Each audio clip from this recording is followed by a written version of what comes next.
একজন ভক্ত মহাপুরুষ মহারাজকে জিজ্ঞাসা করলেন, আমি ভগবানকে সর্বভূতে দর্শন করতে চাই, কি করে তা সম্ভব আপনি দয়া করে আমায় বলে দিন।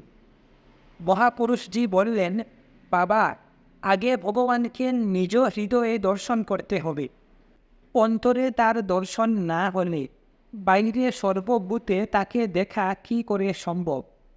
আত্ম অনুভূতিতে বেশ দৃঢ়ভাবে প্রতিষ্ঠিত হলে তখন অন্তরে বাইরে সর্বত্র তার দর্শন হয়। তখনই সর্বঙ্গ ব্রহ্মময়ঙ্গ জগৎ এই অবস্থা লাভ হয়। সন্ন্যাসী বললেন, সত্য কথা, সর্বভূতে দয়া ও প্রেম, নির্বিকার চিত্তে সব দুঃখ সহ্য করা ইত্যাদি নৈতিক গুণের উৎকর্ষ ও পূর্ণতা সম্পাদনে সে অবস্থায় পৌঁছানো যায় কি?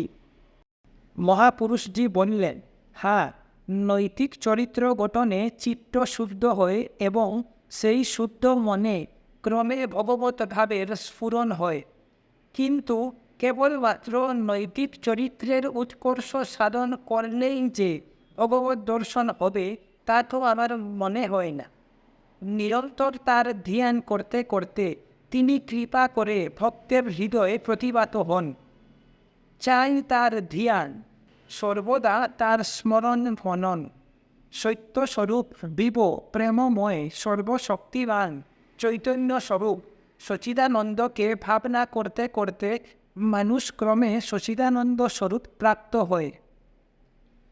যশ করে একবার ভগবানকে হৃদয়ে প্রতিষ্ঠিত করতে পারলেই সব হয়ে গেল।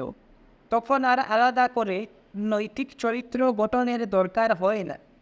সত্য, দয়া, প্রেম এ সকল সৎ বৃত্তি তখন আপনা হতেই এসে পড়ে।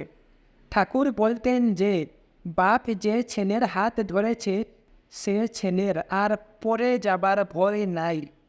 আসল কথা কি জানো বাবা? কৃপা, কৃপা। তিনি কৃপা করে দর্শন দিলেই মানুষ তার দর্শন পেতে পারে।